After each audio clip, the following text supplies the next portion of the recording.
Imagine living 12,000 years ago. It's late at night. The fire outside your hut is almost dead. Everyone is asleep, and somewhere in the distance, you can hear a hyena. You quietly step outside. A few meters away, someone is waiting for you. You know him. He's been your husband's hunting partner for years. You walk together into the darkness, far enough that nobody in the camp can see you anymore. And here's the strange part. This wasn't always considered cheating. Among the Kung people of Southern Africa, there was something called a small marriage. It was basically a long-term relationship outside your main marriage. And researchers found that these relationships were surprisingly common. Your husband might even know about it. He might have one of his own. And the next morning, everyone could sit around the same fire, eat together, and never talk about it. So what did love actually look like before weddings, paperwork, and dating apps? Well, it was much stranger than you think. Let's start with something simple. Did ancient humans even fall in love? You might think romantic love is a modern invention. It isn't.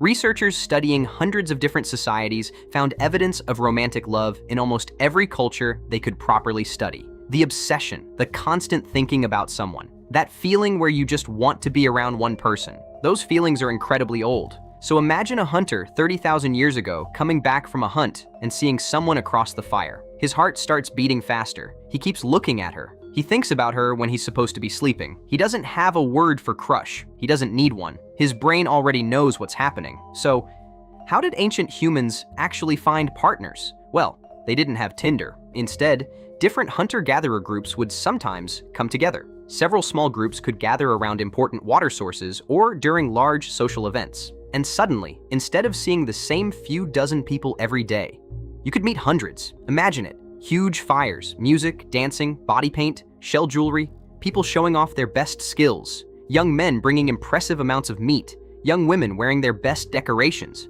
And somewhere between all of this, people started noticing each other. A look across the fire, a joke that lasts a little too long, someone sitting a little closer than usual, and later, two people disappear into the darkness. Basically, the world's first dating app.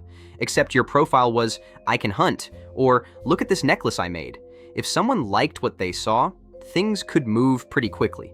Among the Hadza of Tanzania, courtship could be surprisingly simple. A young man might spend time around a woman's family. He could bring food to her parents, help her family, spend more time near her fire, and if she accepted him, he could eventually move into her hut. There was no giant wedding, no expensive ring, no one asking, "Does anyone object?" They simply started living together, and if they stopped sharing the same hut and food, the marriage could basically end. But then comes the big question. Did ancient humans only have one partner? Sometimes, but definitely not always. Anthropologist George Murdoch studied more than 1,000 human societies and found that many allowed men to have multiple wives. This is called polygyny. Some societies took it extremely far. Among the Tiwi of Northern Australia, powerful older men could have many wives, while younger men might wait for years before getting one. But this wasn't how everyone lived. Among the Hadza, having multiple wives at the same time was actually uncommon. For many people, relationships looked more like serial monogamy. One partner, then another one later.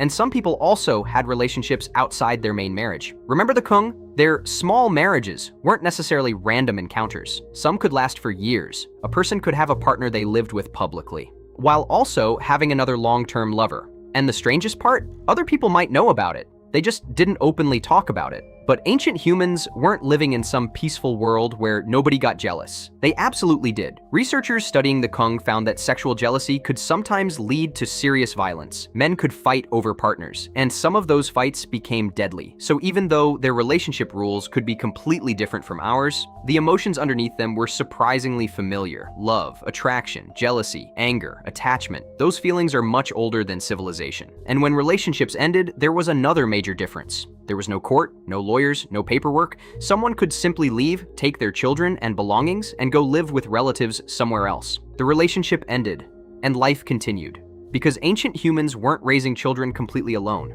Children were surrounded by grandparents, aunts, uncles, cousins, and other adults. Among the Hadza, babies could be cared for by many different women. So even if their parents separated, the child still had an entire community around them. And maybe that's the most interesting part. For hundreds of thousands of years, humans lived in small groups. They loved each other there, they fought there, they broke up there, they found new partners there.